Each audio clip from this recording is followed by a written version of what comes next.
You said that 2016 was a political revolution, or the beginning of a global revolution. Where is this going to lead the world? Well, it's going to change things, and I think that the breakup of the European Union and the immediate effect of that on the area around it. It is a very big global event, and all change comes with opportunities and with risks. But I do think it's important that right across Europe and amongst our neighbours, that people begin to open their eyes to the possibility of this happening, because I think it will. You said that if there hadn't been Brexit, there would have been Donald Trump would not have been elected for president. So are you responsible that President Trump is not in charge? I hope so. Now, of course, I'm not responsible. Trump himself is a huge personality. Trump himself speaks to huge audiences of people and sends them away enthused. Trump himself is the master of social media, but it was the ripple that went across the Atlantic from Brexit that began to give people a feeling that change was possible. So yes, Brexit did, in its own way, contribute a lot towards Trump.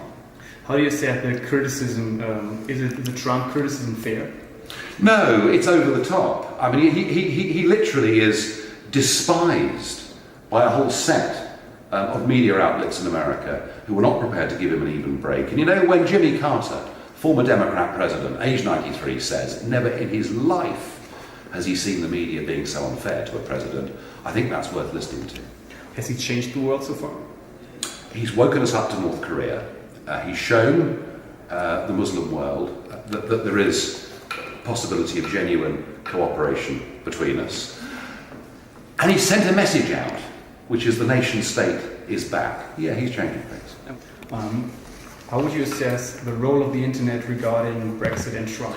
There would have been no Brexit without the internet, and there would have been no Trump without the internet. This was the means that gave us the chance to take on an establishment that had a fixed position, and it let us go round the back and make our arguments directly to ordinary people. So the internet has played an absolutely fundamental role in all of this. Finally, what do you think is the biggest problem the EU is facing at the moment? The biggest problem the EU is facing is that it is acting without the support of the peoples of Europe. Had Mr. Juncker stood up and said, Brexit is very bad news for the European Union, but I understand that the peoples of Europe want less centralisation of power and more power in their own hands. If he'd said that, he might have quelled the rebellion. But actually, he went in the opposite direction, and people increasingly, whether it's in Greece or Austria or Sweden, are getting very angry.